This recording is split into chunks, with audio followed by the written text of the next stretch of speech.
government approves 32 billion naira for road infrastructure, aviation, and water resources across the country.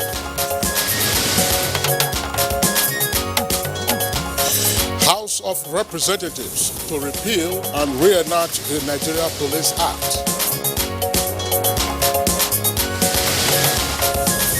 Supreme Court dismisses application filed by former governor-elect of Bayelsa State, David Liam. And on Good Morning Nigeria today, we shall discuss family values and national development.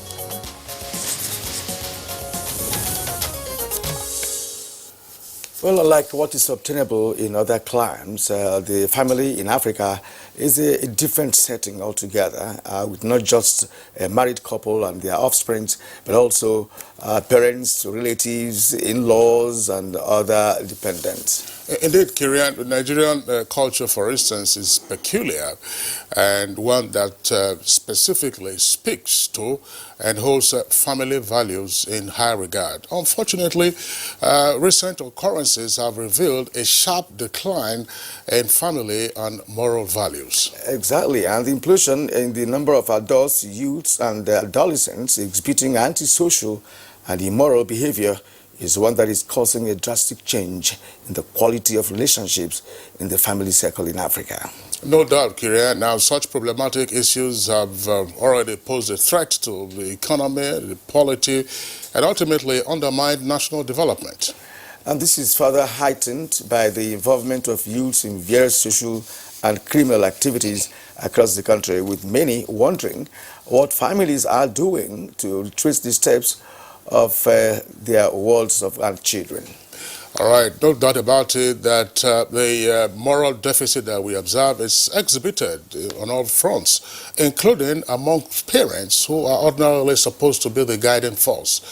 Naturally, the result is predictable. And considering that the family serves as a primary agent of socialization, with the task of imbibing in their worlds, norms, and values imperative to the development of any nation, how then can the family as an entity mold its values towards a positive orientation for national development and indeed peaceful coexistence? What should be the place of societal values, and how can this be improved for effective family orientation? This and more we shall discuss on family values and national development. I am Kirian Umayo. Thank you for joining us on the program today. And I'm Kingsley Osadolo. I join my colleague Kirian to also welcome you to the program. We have our complimentary segments, and these are business, newspaper review, and all that. In the meantime, let's join Abdul Malik Adio for the highlights of the morning news. Good morning, Abdul Malik.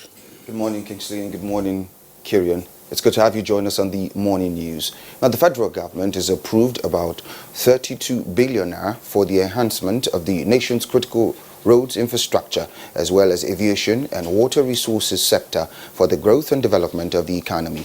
The decision was at this week's meeting of the Federal Executive Council, presided over by President Muhammadu Buhari. First is Bale Kudula to Niger Republic border road in Sokoto, 9.576 billion naira. The second one is for Kunya, Kanya Baba Babura to Niger Republic border, phase 2, which is in Jigawa State, 19 billion 763.567 million. The newly appointed chairman and commissioners of the National Assembly Service Commission have been inaugurated. The inauguration ceremony, which preceded the weekly meeting of the Federal Executive Council, was performed by President Muhammadu Buhari. You will agree with me that we have a very high quality, high caliber of people on this commission, and therefore we expect that the commission will be very effective and efficient. The business starts today, and I believe they will operate optimally in the interest of the National Assembly, in the interest of the country, most importantly. So we're looking forward to a robust National Assembly Service Commission. We are really ready to put in our best with our past experiences to see how we'll move the nation forward. In line with the provision of Part 6, Section 21 of the Niger Delta Commission Establishment Act, President Muhammadu Buhari has approved a composition of a monetary committee for the commission. Special advisor to the President and Media and Publicity, Femi Adesina, in a statement says members of the committee are Minister of Niger Delta Affairs, Senator Godswill Akpabio as chairman, Minister of State, Ministry of Niger Delta Affairs, Senator Omotayo Alasho Adua, and Olushola Adeshola, Permanent Secretary, Ministry of Niger Delta Affairs, and others are Shamsuddin Bello, representing Office of the Accountant General of the Federation, Charles Ikea, representative of the Federal Ministry of Environment, Atonda Kolawole Musliu, representing Ministry of Petroleum Resources, Aisha Umar, representing Federal Ministry of Finance, Budget and National Planning, Mr. M.K. Mohammed, representing Federal Ministry of Works and Housing, Dr. Dorothy Nwodo, representing the Ministry of Humanitarian Affairs, Disaster Management and Social Development, while Alfred Abba, a director in the ministry, is to double as the member and secretary. And the Supreme Court has dismissed the application filed by the All Progressives Congress and former governor-elect and is deputy of Bayelsa State, seeking review of its earlier judgment. The judgment, read by Justice Amina Auge, dismissed the application for lack of merit. It was reported that the court awarded 30 million naira cost against the three applicants. We established the finality of the position of the Supreme Court and judgments of the Supreme Court. It would have been scandalous if the court had acceded to the request to review and change its judgment 2 weeks after it was delivered. Because if we are so, you will find that even judgments that were delivered 10 years ago will be brought back to this court to be changed. The court start to discourage such application from the younger ones.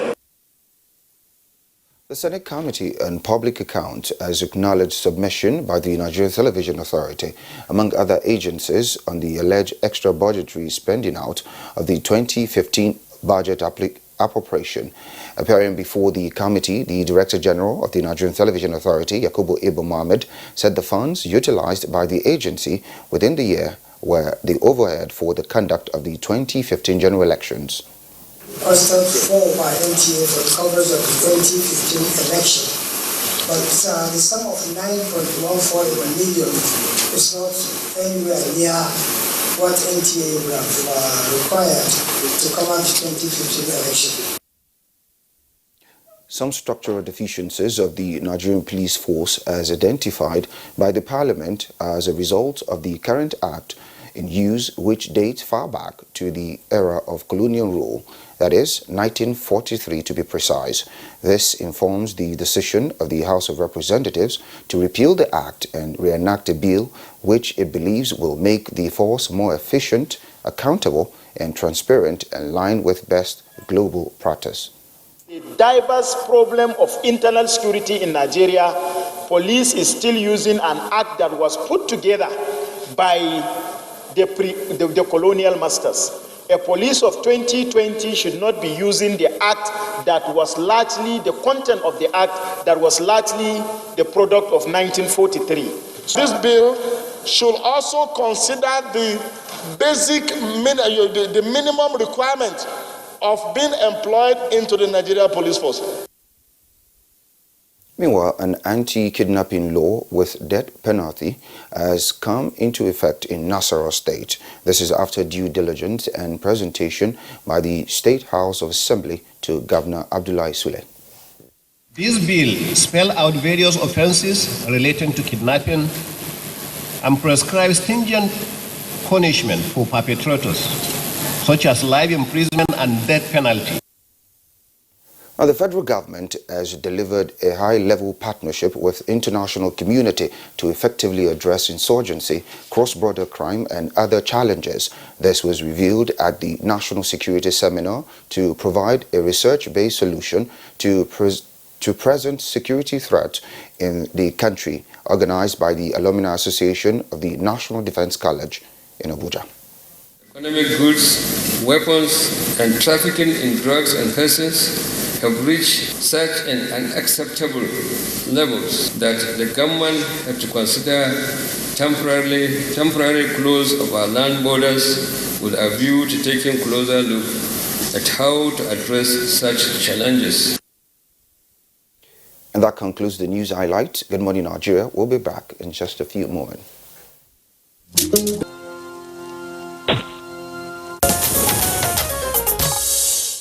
And now time for business news. Africa Enterprise Challenge Fund recognizes emerging businesses in sub-Saharan Africa. Let's now join Kunle Adeye for details on business news. The Africa Enterprise Challenge Fund says it recognizes the transformative potential of emerging businesses across sub-Saharan Africa to innovate, create jobs, and leverage investments and marketers to create resilience and sustainable incomes for Africa's rural and marginalized communities. Higzonaya Nyasulu, the new chairman of the board, says AECF is working with partners to support growth that can create 25,000 new jobs by leveraging $1 billion investment from private sector to help reduce carbon emissions and ultimately improve 25 million lives and build resilient communities across the continent. The appointment of the board was announced in Nairobi, and it brings together visionary and committed leaders from across Africa with diverse expertise to lead the institution into a stronger future to deliver on its mission of ensuring a prosperous and enterprising Africa. AECF is the premier challenge fund supporting early and growth stage business in Africa's agribusiness and renewable energy sectors to reduce poverty, promote resilient communities, and create jobs through private sector investment. And next are the details of Wednesday's tradings on the floor of the Nigerian Stock Exchange.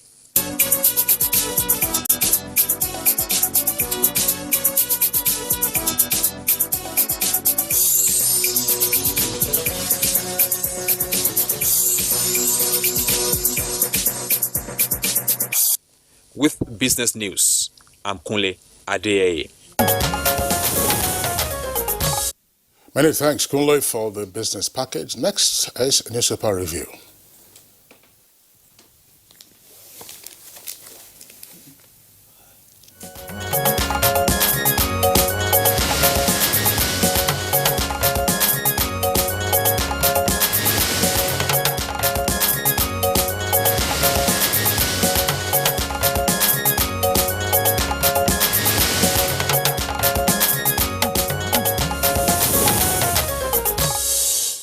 Newspaper reviewer by Tebi is already here in the studio. Good morning and welcome. Thank you, Kirian. Good morning. Good morning, Kinsley.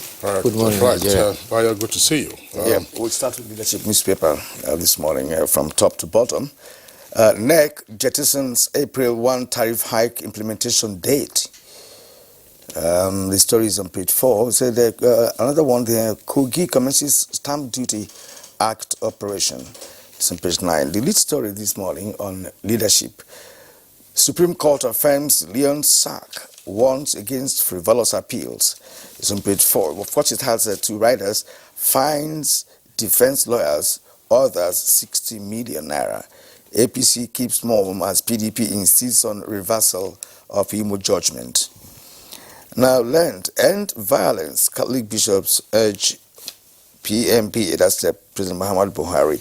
And let's go to the bottom of the leadership newspaper. Army corporal kills 4 soldiers, self in Brunei. On page 15, court remands Indian others for forging SON's documents. That's SON, Standard Organization of Nigeria. It's on page 13. Corruption. ICPC beams searchlight on states and local government. The details on page 14. And Kano Council of Ulama kicks against ban on street begging. I wonder why. That's on page 11. That's all. You wonder why? Exactly. Why they should kick against that. All right, Bayo, we'll come to you presently to discuss that. Okay, let's take a look at the Nation newspaper. Right from the top to the bottom, that's about the nameplate. First, ISWAP abducts JTF chief in Chibok attack. And Buhari urges tactics change. That story is on page 43. On page 5, coronavirus, that's the kicker. Chinese quarantined in Lagos. And Corporal kills 4 soldiers and self in Borno, 2 others injured. Details on page 5. Below the nameplate, herdsmen invade Benue communities. It's page 44. And Adamawa IDPs protest food shortage. Details of that story can also be found on page 44. Late story comes with a kicker. Supreme Court. Our decision final, no matter how anybody feels. With 2 riders, Bayelsa verdict final for all ages. Court slams fine on Afe, that's Afe Babalala, and Olani Kpeku, 2 senior advocates of Nigeria. And there is a quote there on the front page taken from the judgment read by Honorable Justice Augie. It says, "With tears in my eyes, I cannot believe that in my lifetime I will see very senior members of the bar bring applications of this nature to this court, which are aimed at desecrating the sanctity of this court." The story is there on the front page with a jump to page 8. And also details can be found on pages 2 and 3. Discos tackled minister over power claims. TCN not capable of transmitting 7,000 megawatts. And the photograph there says repentant Boko Haram men back in Borno. It says ex-Boko Haram members who surrendered in the Niger Republic. See them there arriving in Maiduguri. Details on page 41. Second list story, right at the foot of the front page, says Northern governors set to end Almajiri and street begging. And Council of Ulama kicks death penalty for kidnappers in Nasarawa. And lastly, the strip headline there is Pope to Catholics disconnect from social media and television at length.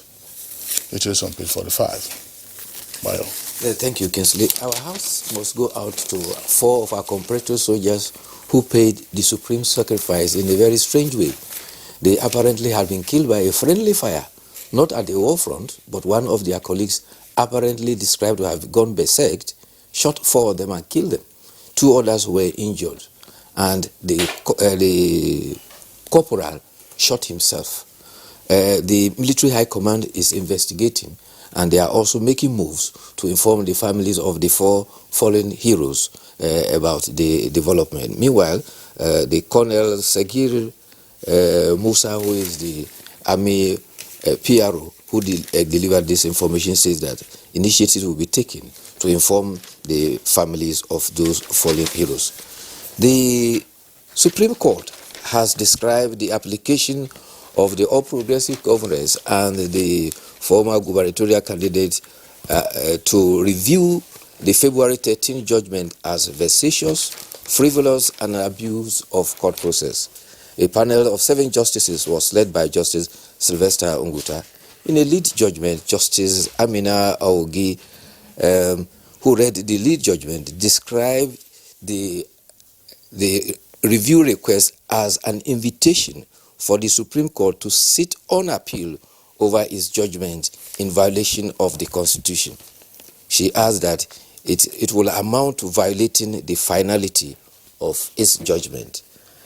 She also asserted that granting the request will open a floodgate of review of the decisions of the Supreme Court justices. She also added, regrettably, that the counsels that brought up this are very senior members of the bar.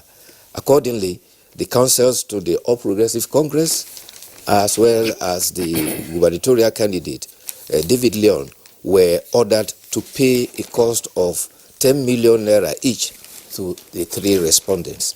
Governor Doyedire, who was also at the court, was very reconciliatory in his remarks. He called for love and reconciliation to move Bayelsa forward, adding that he was prepared for an all-inclusive administration for Bayelsa.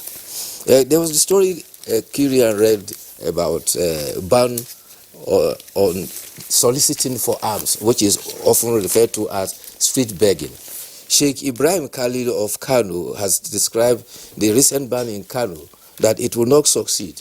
And his reason is not far-fetched. He says that the right procedure has not been followed.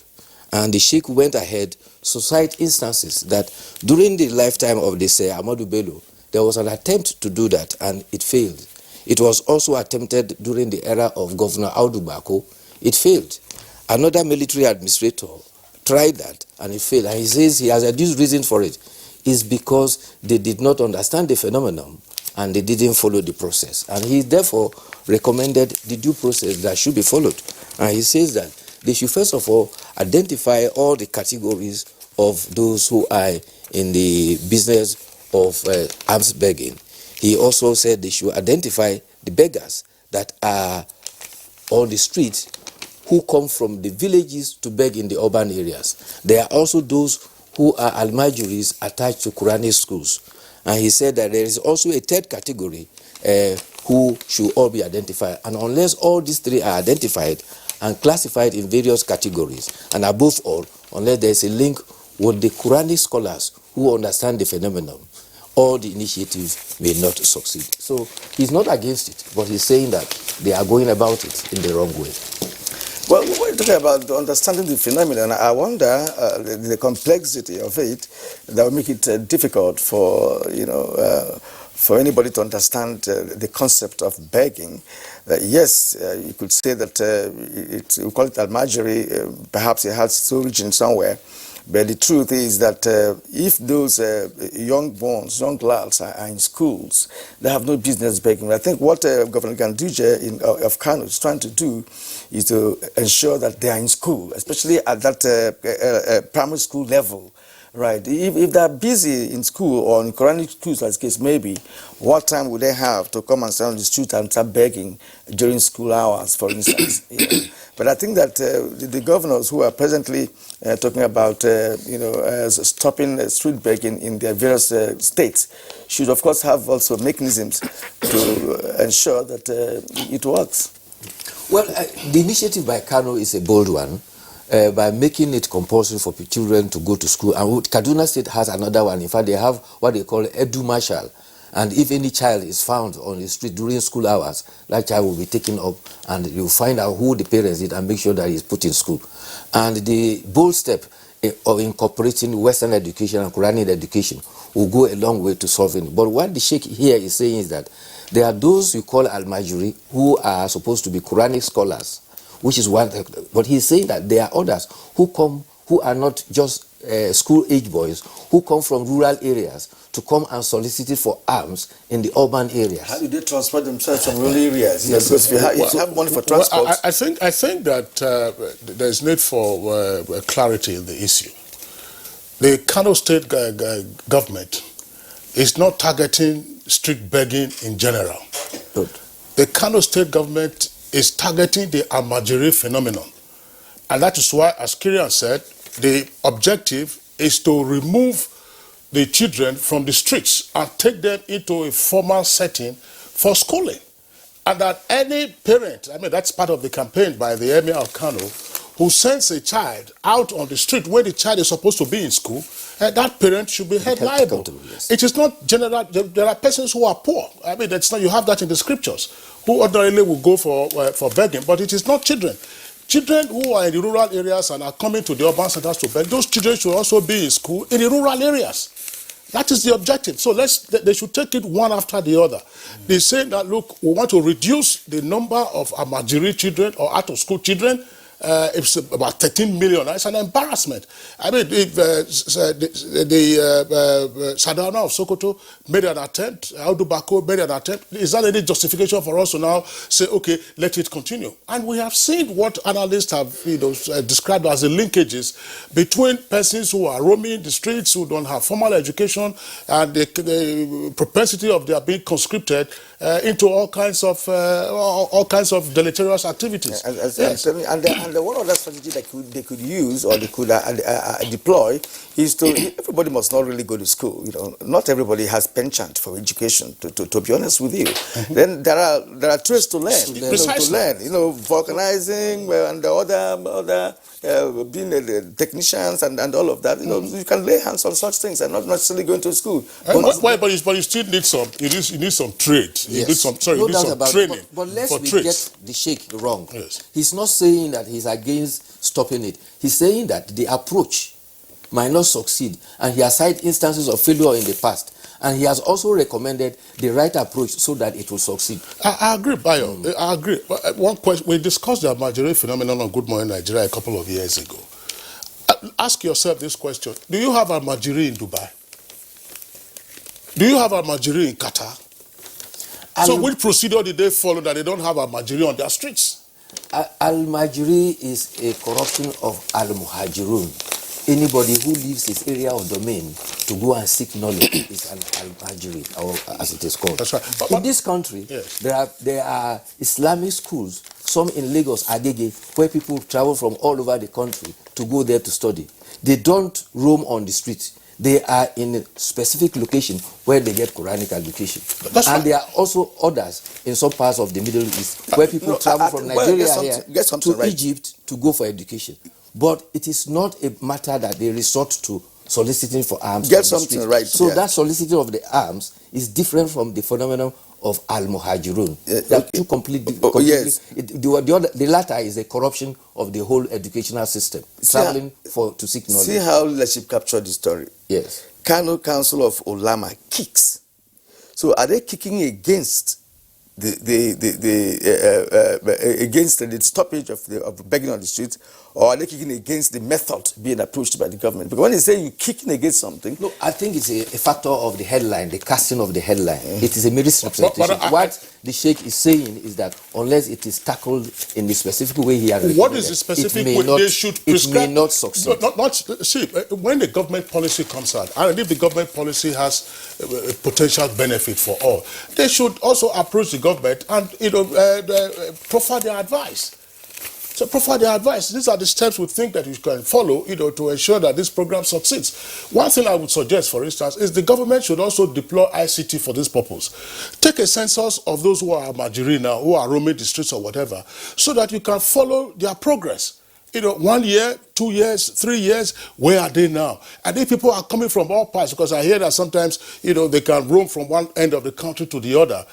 So where are your parents? So that you can trace and track. Yes. That's the way to follow. To say that you don't follow what is the right procedure? You should state it. Now, Army Corporal kills 4 soldiers and self. That's what we said earlier on. It's a very sad development. Very sad development. Unless they investigate and also take lessons from that.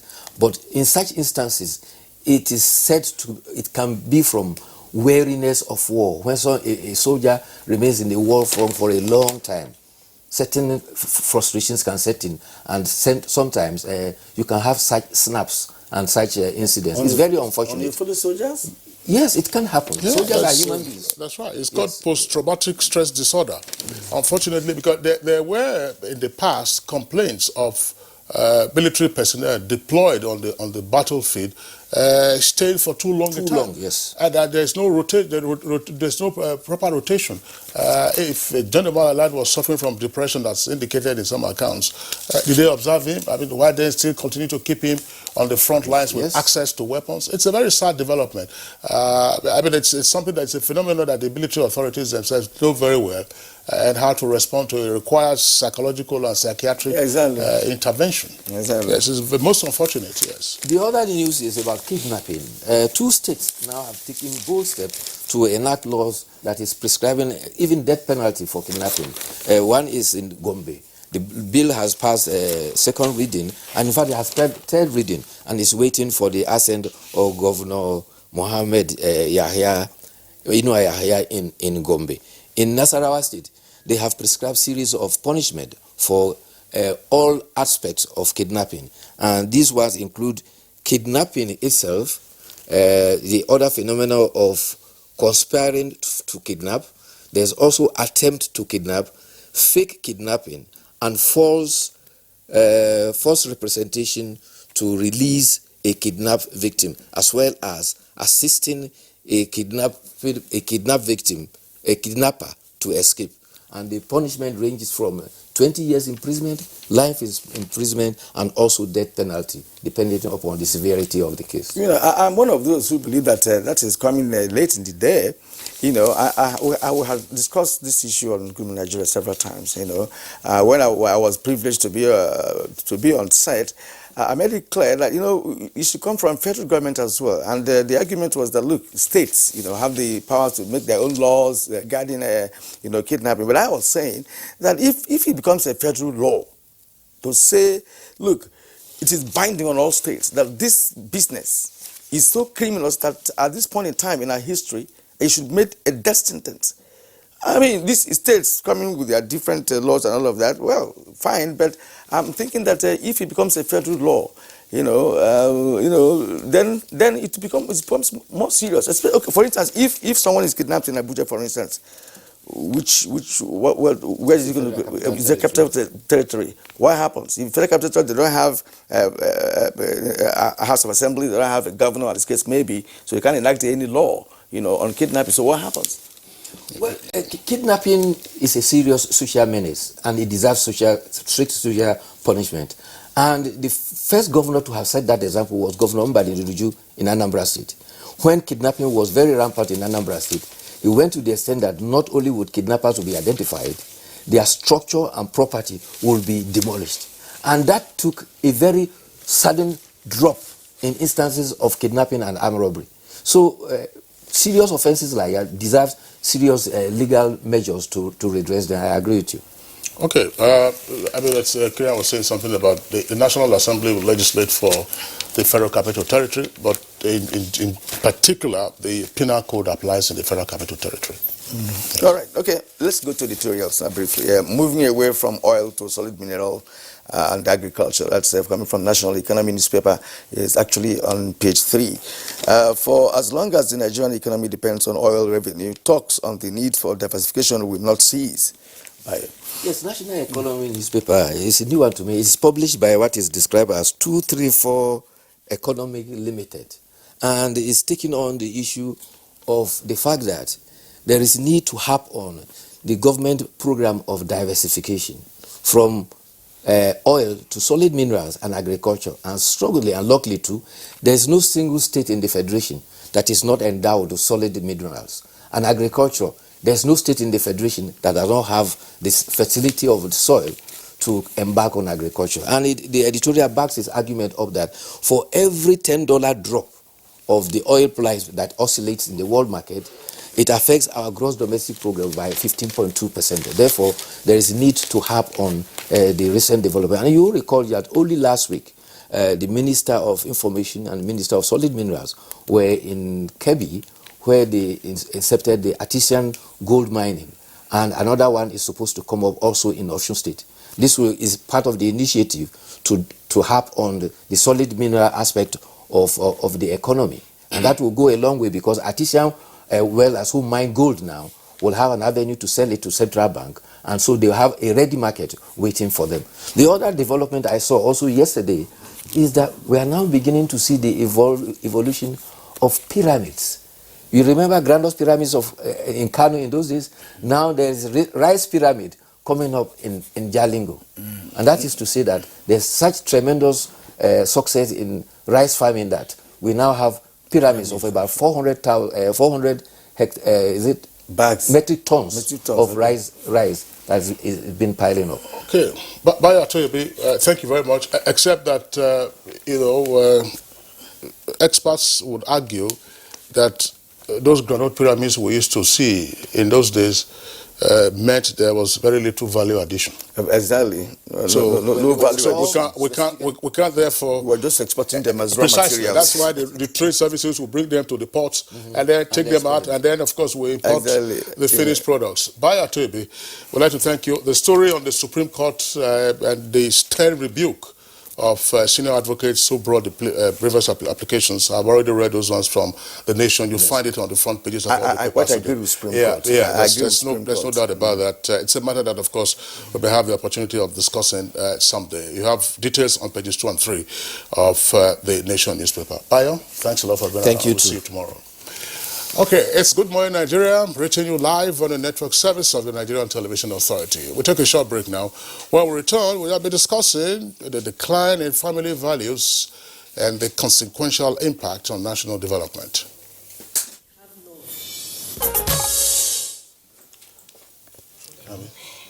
Nigerian Television Authority. For more information and news updates, visit our website at www.nta.ng, or you can follow us on Twitter at NTA News Now, or you can like us on Facebook at NTA Network News. Stay connected on our YouTube channels at www.youtube.com/NTA News Online. Watch our live stream at www.nta.ng/live. NTA. You can't beat the rich.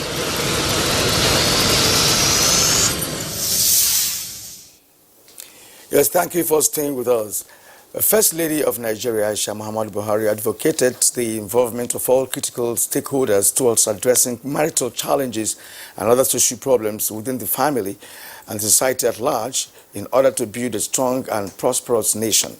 This came to light recently during a one-day national conference organized by the Future Assurance Program in partnership with the Nigerian Supreme Council for Islamic Affairs. Now, to serve as a prompt into this conversation is a sound bite from the First Lady on the expectations of the family. Let's get it now.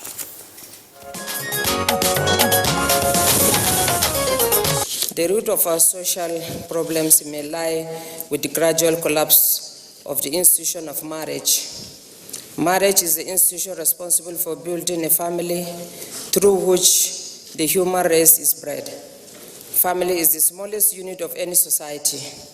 A broken society is therefore a reflection of broken families within that society. It is my hope that outcomes make far-reaching recommendations, especially in the areas of marital responsibilities, frequent divorce and care for children to avoid having future vulnerable children, especially the Almajiris who are being indoctrinated into different sects that are now threatening the security and stability of our society and the nation at large.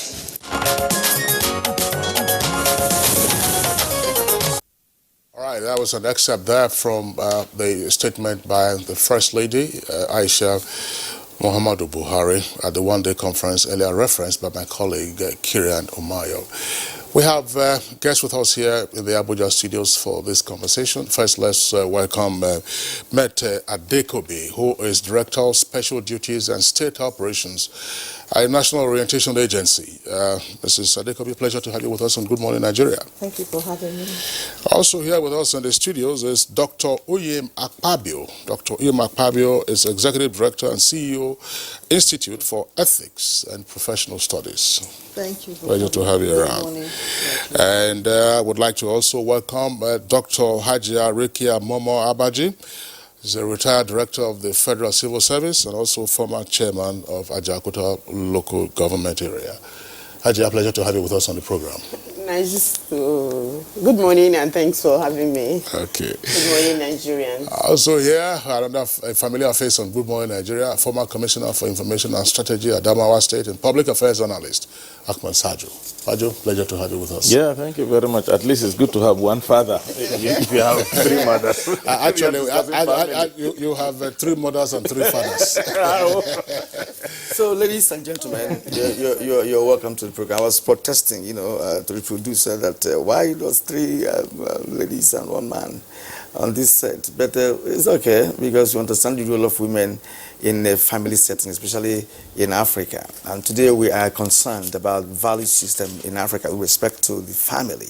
And I'd like to start with Mete Adekobi, Director of Special Duties and State Operations National Orientation Agency. This orientation should actually begin from the family. What is your take about the, should I say, degradation of family values, which of course is playing out when it comes to in the social domain, where we now have criminalities and all manner of behavior among the younger generation of Nigerians? Well, thank you very much for that. But I want to say quickly that every adult you see on the street comes from a family. Every child you see, a teenager, they all come from a family, which means the family is where you begin to grow the society. And there are so many challenges, there are so many things besetting families these days. We were speaking earlier before we came in, and we were trying to look at how did we get here? Because we were somewhere and now we are somewhere we do not like, and that's why we are holding this conversation. So should we go back to where we were? What were the things we were doing that we thought are the right values that we ought to keep, but we are not keeping anymore? And so those are the issues that are with us today. Parents are busy outside trying to get food on the table. And when they are not there, what happens to the children? Who helps with the children? How much time do these parents, when they are back, give to these children? Because we are told by one of the good books that teach a child the way he or she should go, and when they are grown up, they will not depart from it. But the children appear to be departing from it. So what is the problem? Then it goes back to the parents. We were raised by parents, and if we turned out this well, it means we are not doing what we were taught. And so if we are not doing what we were taught, it means we need to return to that same place if we cannot make more progress. Adults will complain that government should do this, or schools should do this.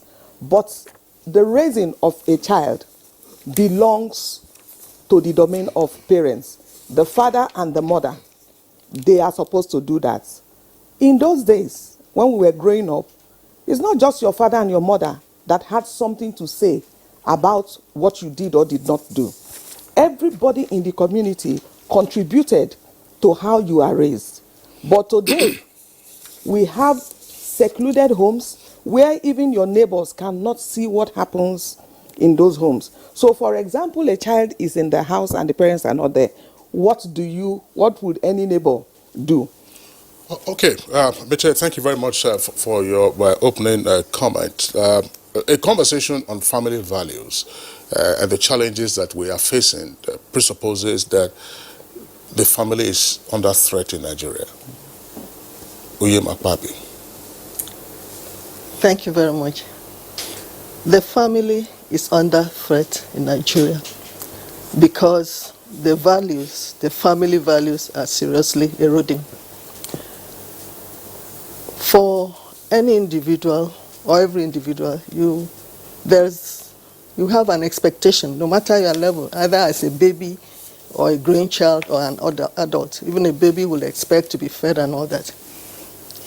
And when those expectations are not met, you either get stranded or you get frustrated. And what are the basic things? What do you expect from a family? A family is first and foremost a place of refuge. And so for every individual, it is a place that you feel secured because you expect that love should be given, respect should be given. You should be given respect and love by members of the family. And that forms part of the values that form the boundary for conduct and behavior at the family level. And like you have said, that is under threat. Why?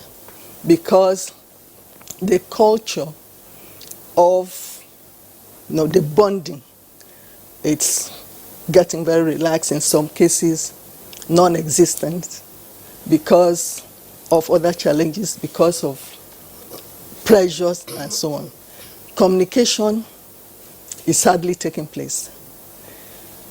And where you even find an element of communication, people are communicating more with electronic stuff, things, distant things, things that do not have immediate value and relevance to their security, because that security is actually very basic. I talk about emotional security.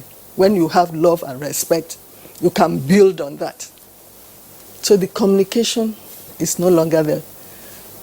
People are getting, members of the family are getting very busy, that there's hardly time to connect, to bond, to communicate. Because these are the things that make, forms, enhances the humanity in you, and as a member of a family unit. So you feel a sense of belonging, because love is shared, respect is shared, and you are emotionally stable. That's a foundational issue that needs to be addressed. All right, let's bring in Alja Rekia Momo Abaji here. You listened to the first two speakers, right? So, of course, we have underlined the fact that the family value is depreciating, by the day. And let's get our own view of what is on ground at the moment in the Nigerian families. Thank you very much. I think that they have both spoken well in the direction that we are going. Family values are being undermined.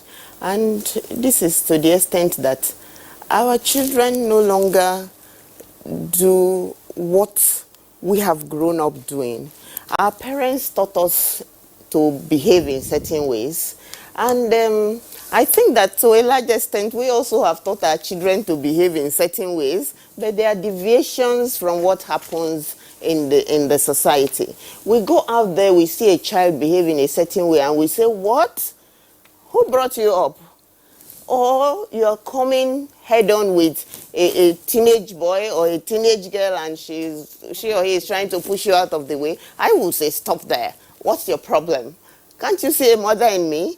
And things like that. So these values are going, but the onus is on us to try to, reposition what we think should be. And I think that that's the effort that is going on, around the country and everywhere. I was actually at the First Lady's one-day seminar, repositioning the Muslim family for national development. This is something she's been doing around the country. It shows a concern, and I'm glad that at that conference, she was told that we hope that by this time next year, she will gather the same people together for us to take stock as to what we have gained from this conversation she has put in place. I think that is where we should go with situations. Take stock. We should not just reel out a theme or an issue and go to sleep on it, because it's only when we assess and reassess that you can say what has been gained and what is still being lost. The family values are values that should be cherished. If a man is loved at home, if a woman is loved at home, you come out and you are confident about whoever you are going to encounter, because you know that back there you are solid from within. If children are loved and they have confidence, they can go out there and achieve the heights because they have been told from home that they can make it. So a situation where we have instances where some children are probably left on the streets to the vagaries of weather and the vagaries of the people that they meet, we cannot expect the best. So even at that forum, I like the call that the Emir of Kano, Sanusi, put to the public. Parents should wake up to their responsibilities. There's a failing on the part of parents if we are concerned that our current society is not what we want to be, it's not where we want to be. So parents should take the clarion cry to heart and try to rework what needs to be reworked in society. Okay, thank you very much. Agma Sajo, I mean, I wouldn't know why you are laughing, but let me. I'll just pose a general question, and then you can take your tangent or bearing therefrom. Look, the family in sociology is referred to as a basic unit of society. Is a threat to the family also indicating the kind of threats and tensions that we're having in our society? And if so, what has gone wrong? Yeah, thank you very much. you know why I was laughing. you see, the truth about it is that family, like you said, is a unit of society. What is the situation of our society today? We must ask ourselves that basic question. What are the values we respect in our society? We're growing up today with a whole population of adults who have refused to transit from juveniles to adults. We have more juveniles amongst even our leadership. That's why you see, when a child sees respected members of a legislative house carry chairs and throw at each other, what are you going to tell the child about violence? That violence is not good? When the people he looks up to for leadership are themselves very violent? You know, you have to look at it. What are the values we respect? No matter how distinguished you are, no matter how good you are, no matter what you have done in this country, if you do not have money, you are a nobody. We have placed material acquisition far up over and above every other thing that we respect in our society. That's one. Two, family is supposed to be, like Madam said, a unit of protection. Do we protect ourselves in the family? When children use their parents for cults to make money, are we protecting ourselves? When I'm from the Northeast. My brothers in the Northeast know this, that sometimes the initiation rites of members of Boko Haram is they go and kill their parents first for them to be accepted. What exactly are we breeding? You know, so we've reached a point where, like I say, even in our school system, parents don't want teachers to discipline their children. Right. Teachers themselves sometimes discipline the children out of vengeance and not because the children have done wrong. We have seen even up to university level where a teacher walks into the class and says, well, I graduated with a certain level of degree, so nobody gets an A in my class. Carrying out a vengeance as a policy of training children. Okay, anybody who grows up with that kind of thing, if he grows up and faces the society with vengeance, what is his own fault there? So we need to reconstruct, our relationship across board. And like Madam said, unfortunately, when I was growing up, my brother, Kirian, when you were growing up, you had real friends. Now your children have friends on Facebook. They don't even know them. So we're not even conversing with each other. When we were growing up, there was only one television, and it was in the sitting room. We all sit down and watch the television together, and we bond, we converse, we speak to each other. Today, what is it? Everybody, this one puts an earpiece and is watching his own there. This one is there. So we are so scattered. When we were growing up, I know, they put our food together. We all sit and eat together.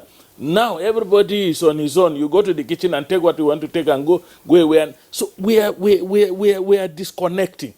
And when you disconnect, what do you get? You get a fluid society that we have today. But we must return to family values. We must begin to respect each other. We must begin to construct the situations that enable people grow up with respect. I keep telling people that our academics have not done enough. Why is it that in the political sphere, for example, everybody who has helped somebody to become something end up fighting with that person? So that spirit of resistance to cooperation, we are carrying it to leadership, and the collateral damage is too much for us. So we need to return back and begin to grow children that do not become juveniles at adulthood. They are people who are focused so that we can reconstruct our society in a manner that could provide us with good leadership and security. Because where we missed the point most is at the level of leadership of our country and at the level of securing our people and ourselves. All right, thank you, Amal Sajo. Let's return to Meta Dekobi. You are still in service, and part of your responsibility is to reorientate Nigerians to begin to think in the right direction. Now, these days we have the social media, which is a big corporate in all of this. It's central, in all of this. Today we have cross dressers. You see a young man who wants to dress like a lady, yes. and vice versa. So what is the role of social media here, and what should be done? How can it be addressed? Because it is focal point of this disconnect. Since since 1999, that we got the privilege of having cell phones and what have you, and now cell phones have platforms on which you can play around. Facebook, WhatsApp, and all of that. So, what's the role of social media in this regard? Well, every introduction in terms of technology always comes with its good and its evil. We cannot completely say the introduction of this technology is 100% evil, because it has its positive side. And so I want to say that parents and adults are supposed to manage. If you buy a phone for a child who is in primary school, and from that age he or she begins to use that technology, and you are not monitoring what he or she is doing, because the phone comes with a lot of services that will be positive, and there are controls that are put in place. Some of the parents who buy those things do not even know how to use it. As we speak, the National Orientation Agency is working with Google on digital parenting.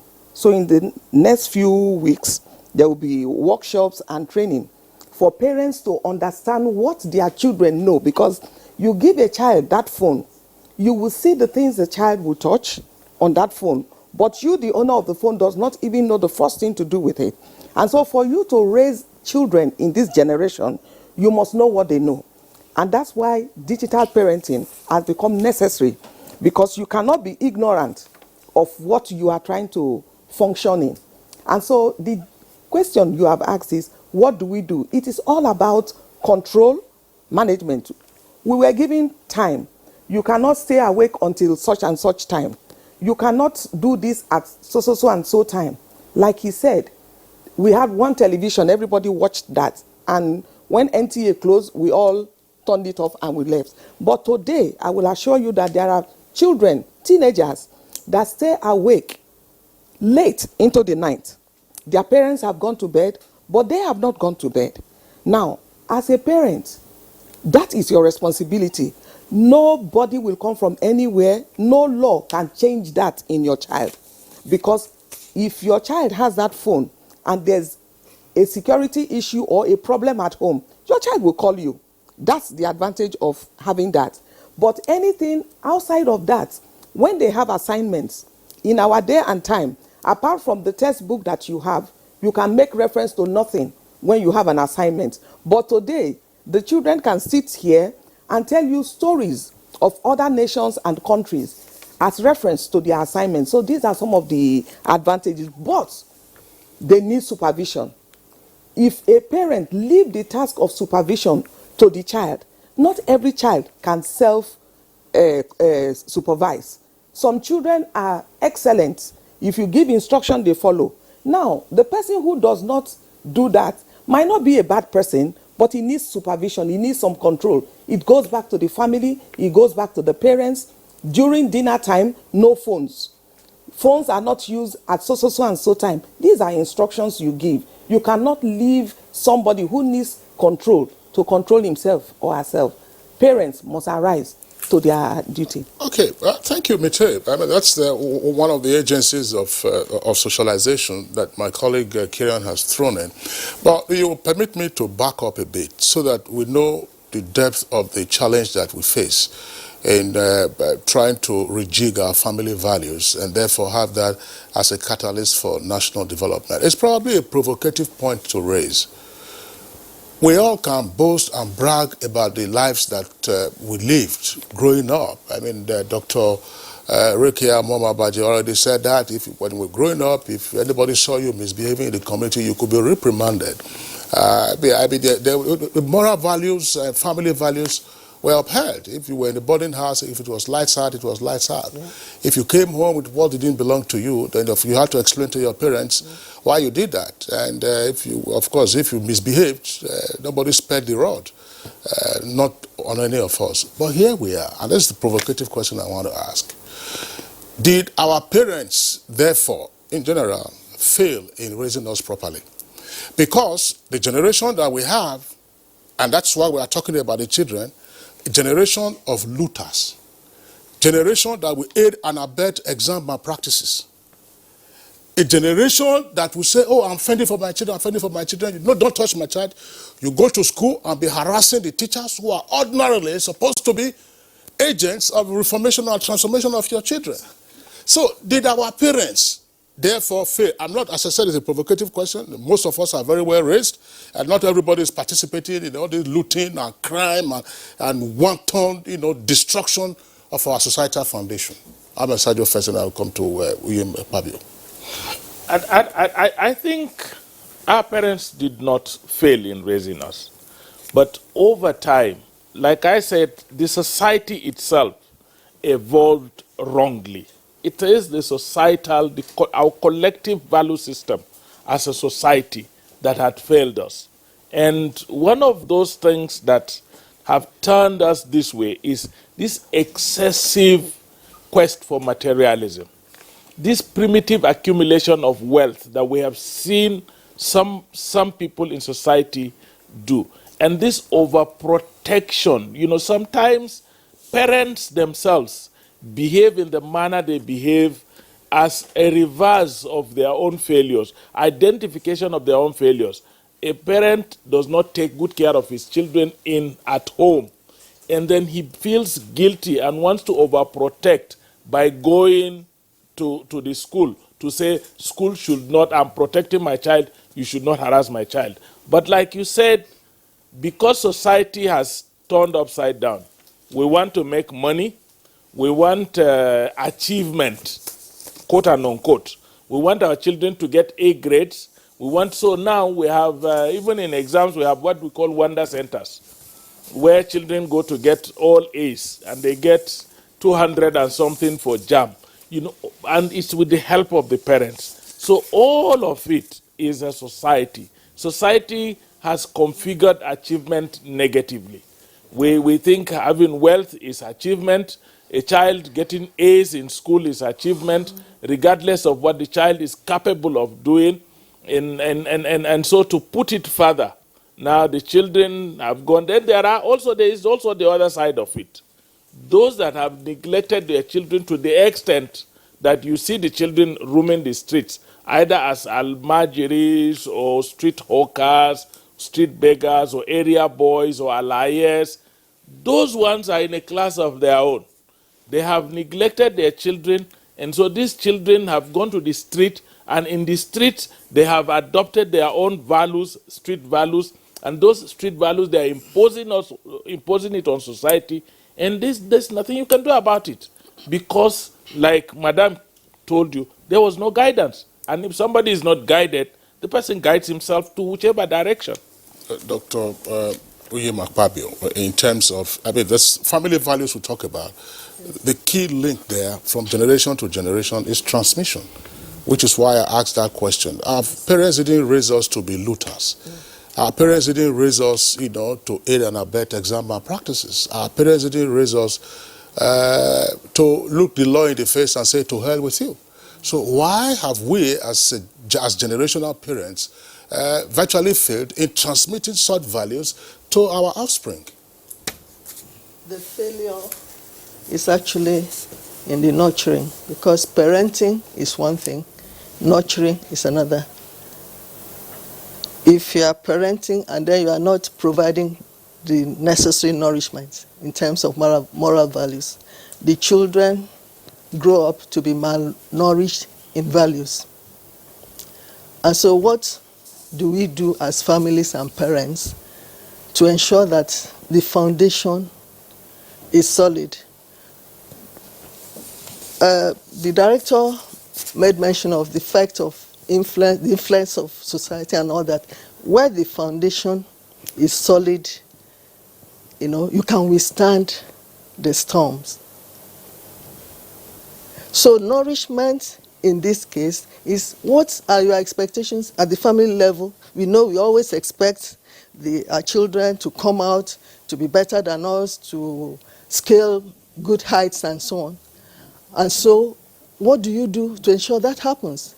You provide, you raise up the child to have the values that will help him or her in self-development, and you really make effort at it.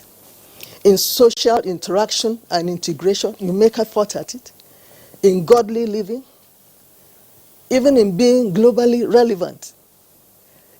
So we need to do a lot more, and everything requires skill. If you want to get a result, you must make an effort. For example, why are we having looting and the rest of it? Because of the erosion of the value, or the fact that we no longer have the culture of earning. A child feels he can get a grade because you earn a grade, you earn honor, you earn respect, you earn whatever that is of value, meaning there's something to invest. You invest your time, you work hard, you are diligent, and so that becomes the result. So culture of earning is part of the nurturing. And you don't do that just by saying, don't take this, don't do that. You also become a role and example consistently. What does this nurturing achieve? The child can now keep to those standards without being supervised. And that's the greatest problem, because our children are not being closely supervised.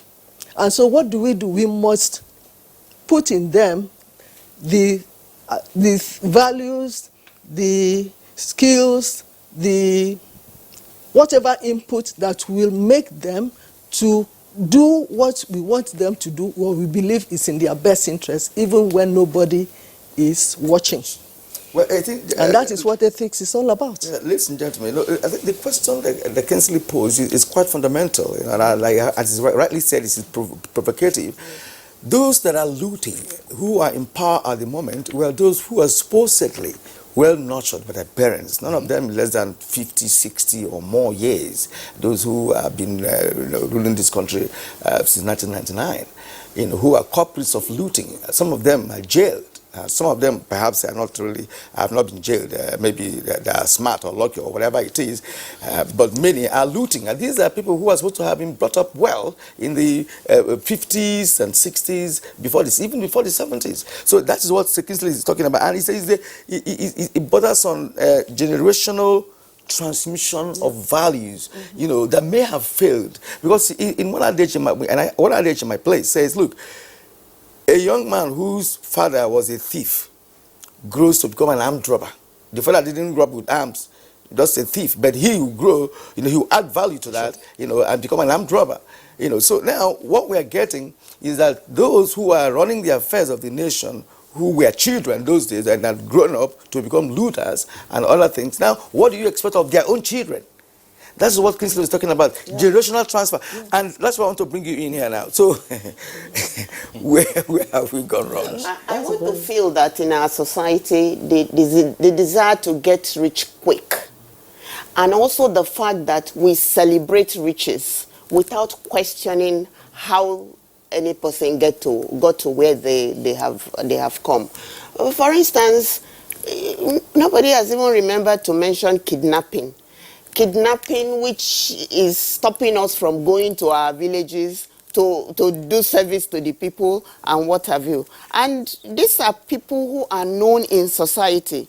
If you see a community where kidnapping takes place, chances are that one or two persons know who these bad boys are, and they are protecting them, maybe because they pay those people to protect them, or because they don't, society is not caring because they are not particularly involved. When you have a politician come, give promises, go back there, makes the money, and besides, recently there was some talk about the earnings of politicians. I'm surprised that the press has also dropped it. The huge gap between what the politicians earn for the job they do in a few days and the regular people who are at work is also an issue for this country. Somebody comes in with a lot of money, throws it around, nobody is bothered. Instead, they get chieftaincy titles. So the young boys on the street want to get rich quick and also earn the titles and also do this and that. And there are no, there's no upsurge in community to reject these things to the extent that whoever does it is named and shamed. So people just continue to go on because they know they can get away with things. We were brought up well. We also have tried to bring up our own children, but there are exceptions to these rules, and these people who have made efforts are probably few in society. I can give personal examples. I have a grandson that when you tune on the television and it's the channel that the parents have told him not to watch, he said, "Grandma, Mommy doesn't allow me to watch this." And he either runs away or you are forced to tune it off. So I think that we need to get back to the skin of our children, our grandchildren, society in general, and try to instill these values that we think are what we should have. We should relate with them in such a way that we give them examples of life. We teach them, we tell them what is wrong and how it should be, so that, they may get back on track. Very many people are off track. Parents who would, for instance, well, I'm a Muslim, and there's this thing about marry 1, 2, 3, or 4. In fact, I'm so thrilled by what Sanusi said at that, Lamido Sanusi said at that conference. He said, who says you must have 4 if you cannot take care of them, if you cannot take care of the children? And they also advanced to the fact that policies must be made by government to stop some of these things. If you find that young boy on the street, you do not catch the young boy. Look for the parents of the young boy and catch the parents and teach parents that they must take responsibility for children that they have brought to life. By the time we begin to catch the parents who have left children on the streets, parents will sit up. Parents will do their job. Parents will orient the children as to what is good for them and what is good for society. Almost invariably, part of what we are referencing here is that, okay, we have a generational challenge now to, as Sergio said, reconstruct our relationships with our children. There's no question about it. We are not generalizing. There are many personal examples amongst all of us here of how we have raised our children and how others who are watching us are also raising their children, teaching them to walk in the light so that it will be a much better society. But the aggregate of our national experience is such that we find, behaviors that indicate the huge moral deficit in our society. There's a reason for that. That's why policies. Not just policy. Let's There's a reason for that. let's not source. I want to bring in Mete now, Sergio. Just hang on a second. Okay. It is the aggregate that we are looking at. People are driving. You have it's in an environment where you have success without hard work. Don't blame poverty. People were poor in the past, but they had dignity. They had integrity. And dignity and integrity. Yeah. They will go to work, they knew the value of hard work and how to reap from that, and they had peace of mind. So what do we need to do? Because the challenge is more of the generation now of parents. Yeah. Because you can, hold on a second, to properly contextualize it. If things were to continue the way they are, and God granting us good health and long life, in our old age, what are we going to face? Well, if we continue the way we are going, I do not think that the generation of parents will be living in peace, because you will not have space to live in peace. So the point you have made and the point you are hammering on which is very apt and very true, is that if we claim and accept that our parents raised us well, and our own children are not turning out like us, whose fault is it? Because it cannot be the fault of our parents. And I think that's the point you're making, which I agree with completely. If yours is good and mine is not good, mine will come after you and yours. And so it means the problem belongs to all of us. It's common to all of us. So you cannot say because your child listens to you. And sometimes even in a family, you could have 3, 4 children, and then one is different. And that one that is different is the one you're supposed to chase, is the one you're supposed to go after, and not make announcements of the 3 that are good. Because if that one is not good, he's coming after you, your wife, and the 3 others, and any other person or thing that is around it. And that is the point they are making. And I think we should focus on that fact that it is indeed a national problem. It is not just for one person. Therefore, what should we do? There were things our parents did, and we became what we are. What are we doing that is not right? Some of the issues that have been raised here already, some of us are guilty of it. You come home with things that you cannot explain to your child. You say you are a director. Your child knows, has an idea of what you earn or something, maybe in a conversation. And you come with things. Today you are living in Maitama, tomorrow you are in Asokoro, and then you are able to send them to certain places. And then those sense of entitlement, those sense of entitlement begin to rub off on them. And in fact, to add to this conversation, during our time, the information we get outside the family was limited because there was no technology. Anything you knew was sitting in front of the TV from 5:30 to 11, and that was the end of it. And you had parents sitting down with you, holding conversation on whatever you are watching. But today, it's not so. Everybody has a television in their room. Everybody has an iPad, a laptop, and they are all listening and watching what they want. Even underage children. The law says 18. So from 18, if you commit an offense, you are going to fall foul of the law. They are going to arrest you and treat you as a criminal, not a juvenile. And so, even at home, we should begin to treat them like that. You go to the school and you pay for things, and your child comes out of school. Why would you think he wants to work to earn anything? And these are the people we are raising. You tell your child, look, write an application and drop it at NTA, that when there's employment, they will pick you up. And the child will tell you that no, they will not do that. That there are places where they pay better than NTA. So why should I go and work there? My friend's father did this and that and got it. So I think we should own this, the problem, because the problem appears to be happening under our watch, not under the watch of our parents. So we cannot get good things and not be able to transfer. If you were one family transferred and the other family didn't, it is collective, because you are just throwing the same kind of people into the society. So we should watch ourselves. What do you do? What do you give your children that you cannot afford? And so when they grow up, what do? They have uncles and they have aunts. And they come to the house. They see that everybody eulogizes those people who are doing the wrong thing. I mean, the children just pick that person as a role model.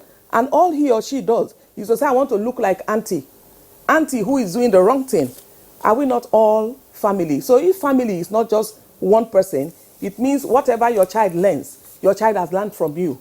And so if there's a failure, it is our failure. So we should look at it and deal with it. I think if I put it even more succinctly. The truth is that as a society, first we're living a life of lies.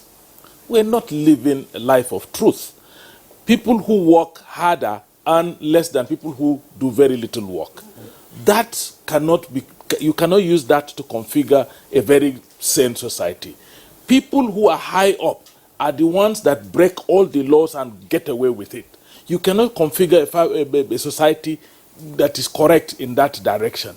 We have a system in this country that, does not protect rights, does not encourage responsibilities. Rather, we only protect privileges. You are protected if you are privileged. You are not protected if you are not privileged. Who is operating this system? A system is not an abstract. It's the society itself. No, what is society? That's what we are discussing. It's at the level of leadership.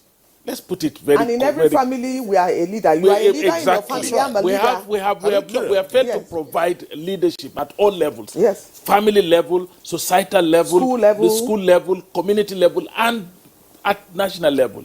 People, we are configuring a society that is lopsided, a society that is. Look at the hegemonies we are creating now. If you go to our system now, only the children of uniformed people find themselves into the uniformed services, which is terrible. Only children of senior civil servants find themselves into civil service. Only children of certain privileged class get into certain privileged responsibility. When you are constructing a society based on this kind of distortion, this kind of exclusiveness, what do you expect from that society? What values are you transmitting? You know, when we were growing up, you know it and I know it. You rise within society based on your performance. You get to the schools, you get to based on your performance. Nobody pays money because he has money for you to attend a particular school. Today, everybody, even the teachers in public schools, send their children to private schools. They don't even believe in the places where they themselves are the teachers. You know, we have all manner of lies. Somebody earns, you say minimum wage is 30,000 naira. And you are expecting a person who collects 30,000 naira to go and rent a house in Abuja here at the minimum of 500 and 600. You know it's a lie. And the guy, the 30,000 naira, for example, cannot take him round the whole month. We all know this. But we are promoting, our policies, our laws, our systems are all configured not to build an egalitarian society. And if you do not build an egalitarian society, you cannot expect that society to be stable. Yeah, thank you. Listen, gentlemen, we're going to take a short break now. But when we come back, we'll continue this conversation. But those two issues. When you say parents, I think there are two categories of parents now. Let me put it that way, because recall the incident in Lagos where a parent, fought on behalf of her daughter, who was wearing artificial eyelashes and wearing a high school uniform, trying to, and it was like a fight. The mother stood up for her, publicly too, right? And again, another story, also from the southwest of Nigeria, where a parent and her son planned and killed the boy's girlfriend for ritual. So this parenting is something else. For now, let's take a short break. When we get back, we'll continue our conversation. My name is Balaunti. I'm the managing director of Petroleum Product Marketing Company, a subsidiary of NNPC. There are significant price discrepancy between Nigeria and its neighbors across Africa. There's a discrepancy of between 150 to 250 naira. That creates an incentive for arbitrage, whereby smuggling triumphed by taking petroleum product across the neighbors so that it can be sold at higher price. While the smugglers are making the money, Nigeria is paying for it. And that payment is distorting everything that we do in terms of planning, in terms of our ability to fund, and thereby taking money that is meant for development. The introduction of this Operation White will have a reduction of close to 6 million liters on a daily basis, which if you take an average of 150, translates to a saving of over 1 billion naira every day. That is the benefit of Operation White, and we have started seeing the great benefit.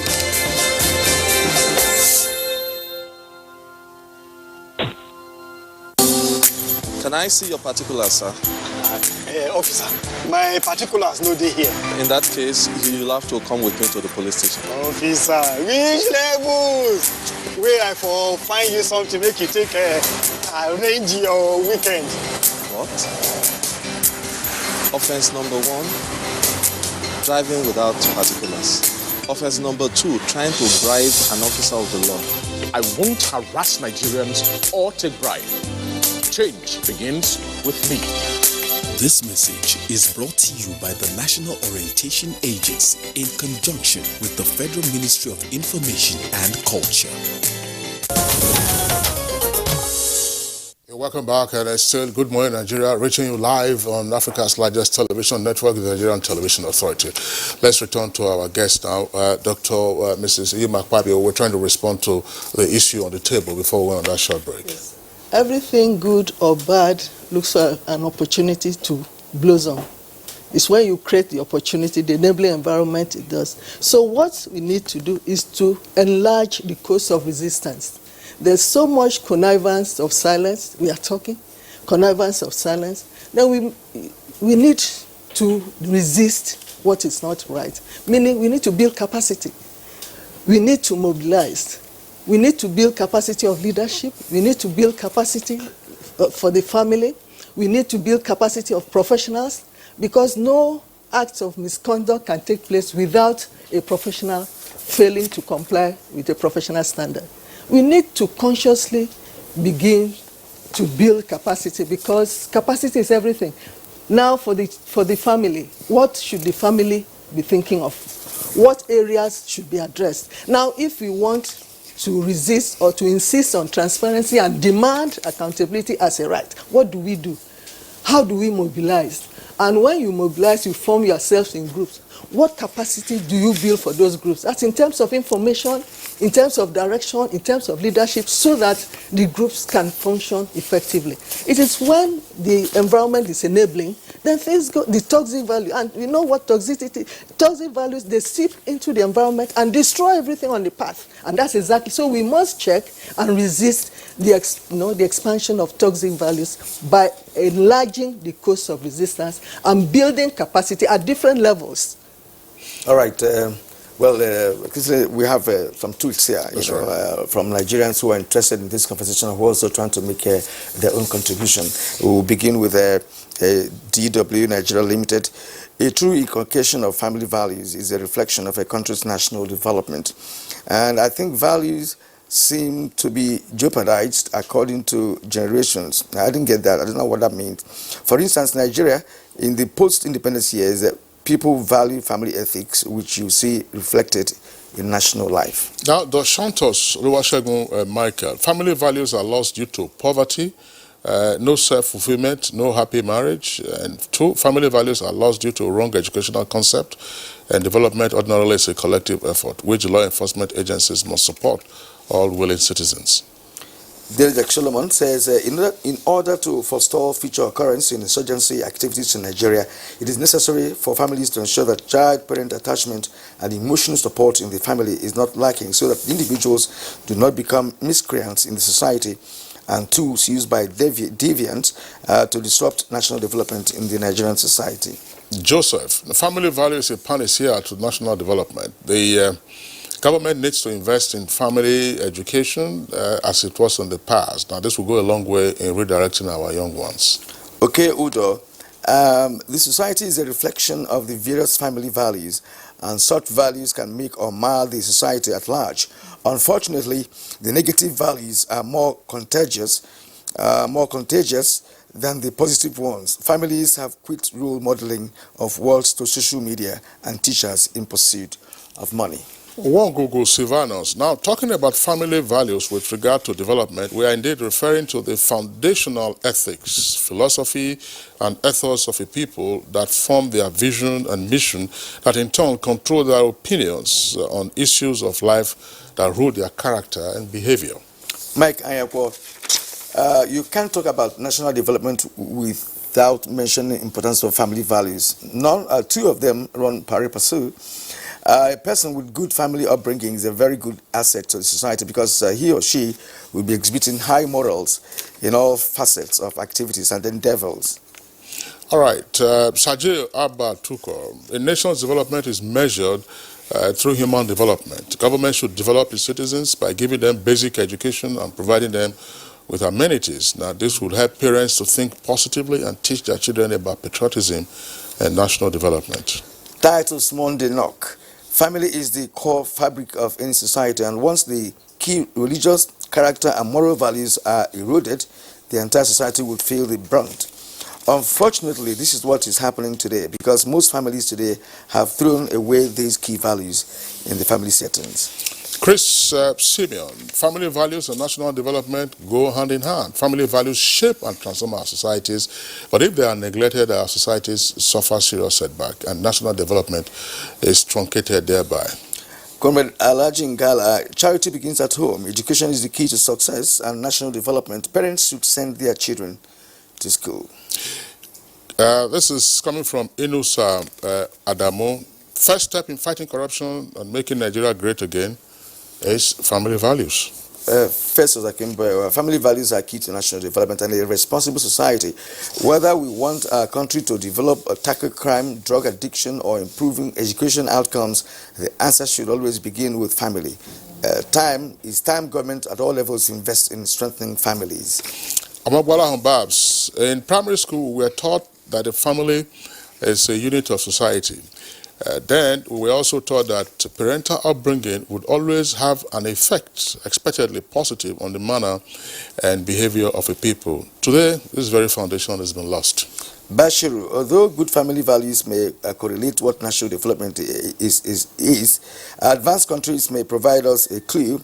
All sorts of immoral acts occur there, yet they are developed. The answer lies in strong institutions capable of taming any predatory or deviant behavior. Now, Thomas Umbango says, no family, no nation. A family is the smallest unit in the nation. Whatever traits we have found in our national life are transmitted from the family. To get things right towards national development, the reorientation should start at the family level.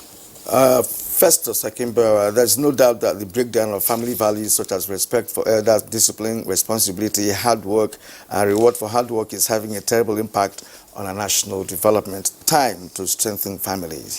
Oladimeji Morufu, now we need to add value to our family setup in order for us to facilitate nation building.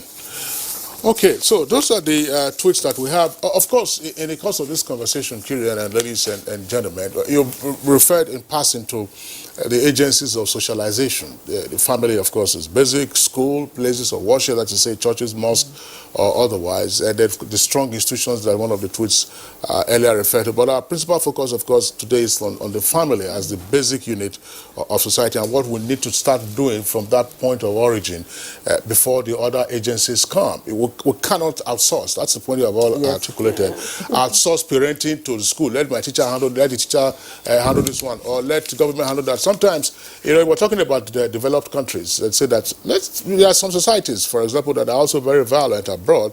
And the message is that if you don't take care of your child, then that child is likely to end up on the street and they're going to be gunned down. And the next thing is a deep six. But here we are. I want to bring in Dr. Rekia Momo Abaji one more time. What, in your opinion, are those things that we can now begin to do in addition to what has been suggested as a family unit for us to reclaim our lives, for us to reclaim our values? Somebody said sometime, I mean, I know it probably sounds impossible. The fear that people have, and they say, what is going to happen tomorrow? There's no safety net. If I don't accumulate this one now, what will happen? You accumulate it, you die in the first generation. Within that generation, the entire thing is blown away. What do we need to do to say, look, you know, life one step at a time, and we all live in a much happier environment, rather than everybody now barricading him or herself in a prison? Yeah. Thank you very much. I think that the family unit feeds into the community, community feeds into the society, and then the larger society. I think we need to recapture our space. I think we need to consciously invest in our families, in the quality time we spend with our children, we spend with our spouses, so that the telephones are regulated and people have space when they use those things. So we have to go back to bonding and rebonding with our families. But one thing I have come to see from the way we are discussing, this issue, this theme is actually out of our hands, so to say. So it must have to be all hands on deck. We have traditional rulers who man places. They should take it as a duty to see that they clean up their own environments. We have government at various levels, state, local, and the federal. They have to come in. We have to punish people who commit offense of any type so that it becomes a deterrent to other people. So, and that takes me to mentioning the fact that we must have policies of government that dissuade people from behaving in certain ways. Just as we need to revive policies in the home that we keep our children on track. You know, okay, right. Let's bring back Mate Adekobi, who is of the National Orientation Agency. What should be the role of institutions of socialization, as you raised earlier, churches, mosques, schools, and what have you? Because invariably they have a role to play in nurturing a child, you know, and we need to know. In fact, these days, Kingsley, we have very, very not pleasant stories when it comes to people who establish their own places of worship, for instance. Pastors, for instance, stories we hear about what they do in churches and all of that is also part of the problem that we have. I don't want to go into details of that, but I'm just citing it because, of course, we know that there are fake ones around, operating around, who also have very attractive church buildings, you know, where people go to, families go to, and what have you. And one wonders what kind of orientation, what kind of teaching are they getting from that? If the teaching does not reflect the real family values we're talking about, then it is nonsensical. Now, what should be the role of these institutions? Well, I think whether places of worship, whether places of studies, as institutions of engendering change and all that, it must start from the family. The family first must know what they want.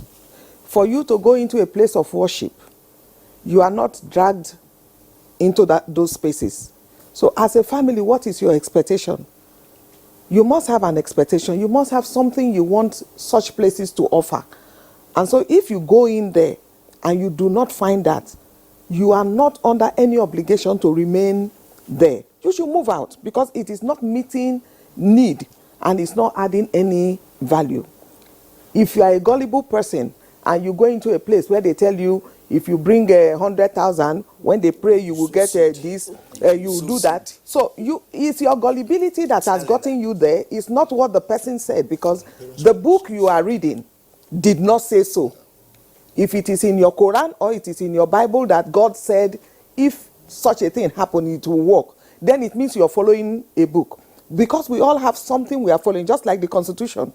Whatever the laws say is your right, your duties and obligation is in the Constitution. And so if somebody drags you out of it, you begin to quote the Constitution. It's the same thing with going to school. You take your child to a school and you find out that your expectation for your children are not met in that school, whether public or private.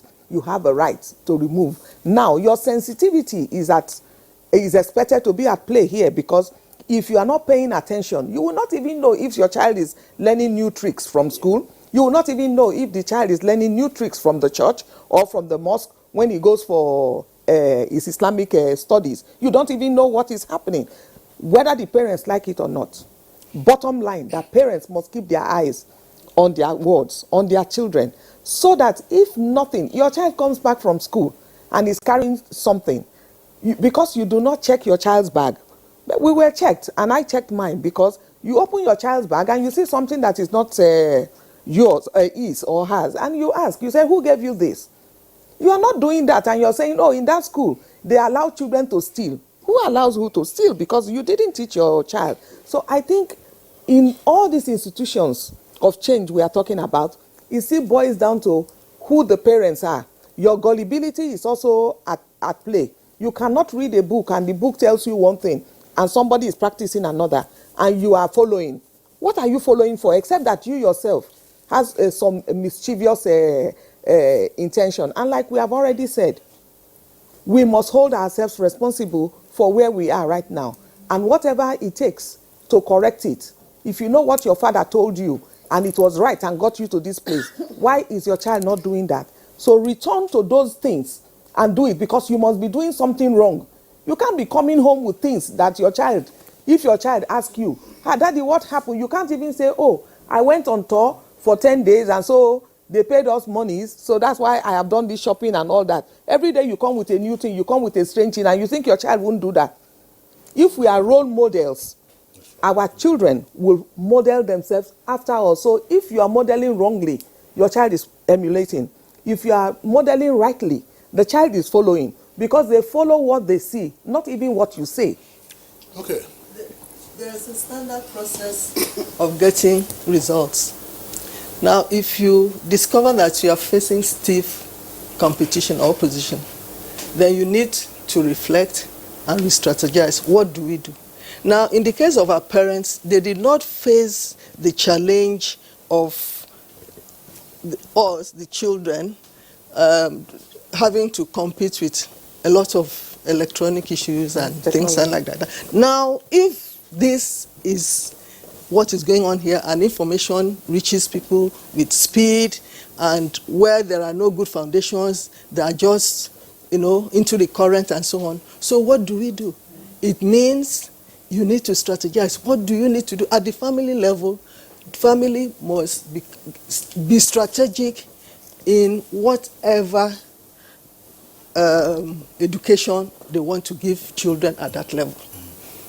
The capacities, which means parents must begin to reflect and also take advantage of opportunities to build their capacity, because there are skills to help the child of today that is so advanced and that have easy access to a lot of information. You have to counter it with a lot of, so you must be strategic in dealing with it. A part of that strategy, that part of the strategic thing is what I want to ask Ahmed Sajo. We've all spoken about this. I think that we haven't created the impression that technology has deepened our adversity in the moral deficit that we are having. Technology is also an aid. Technology has always been around. It's just the upgrade of it that we are having to cope with, and what the challenges are. I mean, this is just a recent phenomenon, but for decades we know that we've been in a morass with regard to what we are doing. When we go abroad, you also see people who are using technology, but they are law-abiding. There are things that will tell you that I'm not going to do this because it is not right. Yeah. But here, somebody will say, what do you mean? Do you know who I am? Do you know who my parents are? No. Precisely. So, in terms of the strategic approach, Ahmed Sajo, one of the agencies of socialization and therefore social transformation is the media.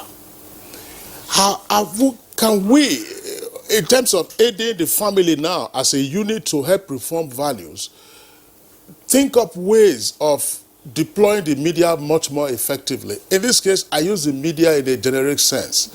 Well beyond what you are watching now on television, you're having a jingle, do this, don't do that, radio, do this, don't do that, XYZ. When you listen to the kind of music that these children are listening to, what is the message therein? When you watch the kind of movies that are celebrating ritual murder, kidnapping, and all kinds of things, what are we seeing in those things? Songs, dance, theater. Have we started switching to those other forms of general media to enable us ramp up our moral values and therefore have a more livable society? Yeah, I think you are absolutely right. Let me tell you that there's an African saying, you cannot swim in a river without drinking the water. It's totally impossible. The family is a unit of society, and it is that society, and the media reflects to a large extent the society, or at least they determine what they believe society wants them to give out. Some of this medium you're talking about, these are money-making medium. If they determine that certain things are the ones that will bring the money, these are the things that they do. We've been told quite a number of times when we're growing up, when we're in schools, studying media, we are told that bad news is good news. We are told that films, for example, and plays are sold more if the more you have violence in them, the better they are in the market. The more you have sex in them, the better they are in the market. We were told it's a market forces that are driving these things. But the key thing in our society, beyond what the media is doing, beyond what technology is doing, the key thing is that we must reconfigure our society. There is too much gap between people who have and people who don't have. There is too much gap between those of us that are the members of the elite ruling class and those that are not members of the ruling class. There is too much gap, for example, at leadership level between men and women. We're configuring a society that is more exclusive rather than inclusive. And we need to re-stabilize our society, because all the anxieties that people feel that lead them to do certain things is because not just they feel excluded, but they feel that they are discriminated and disenfranchised within a system that is supposed to protect their rights. Thank you so much. Ladies and gentlemen, I think we've really done justice to this conversation to a reasonable extent, but there are other matters we ought to have actually touched if we had time to do that, but now we run short of time, and we have to go. But before that, we have to appreciate all of you for being part of our show this morning. We've been interested in hosting you. Mete Adekobi, Director of Special Duties and State Operations, National Orientation Agency. We thank you so much. We're hoping for a return of what we used to have about war against indiscipline those days that was so effective. And if that can happen now, you'll also address the issues we have been raising this morning. And they are still there. Okay, Uyim Akpabio, Executive Director, CEO, Initiatives for Ethics and Professional Studies. Thank you for being here this morning. All right, and we also have Dr. Rakia Momo Abaji. Dr. Rakia is a retired director of the Federal Civil Service, former chairman, Ajokuta local government area of Kogi State, and of course, executive director, Kogi State Agency for adult and non-formal education. Well, that's a lot, We've had it in the past. You have a lot of experience. Thank you for coming this morning. Thank you so much. It's my and pleasure. Of course, the only man among the ladies, Ahmad Sergio, Public Affairs Analyst and former Commissioner for Information and Strategy at Adamawa State. Thank you for coming. Next is sports. Nigerian women's table tennis star Edem Offiong lost to African number 1 Dina Meshref in the final of the 2020 ITTF Africa Cup on Wednesday. The Queen of African table tennis defeated the Nigerian pride Edem 4-1 to claim her 4th consecutive Africa Top 16 Cup in Tunisia. Meshref also extended her impressive record over the Nigerian, who defeated another Egyptian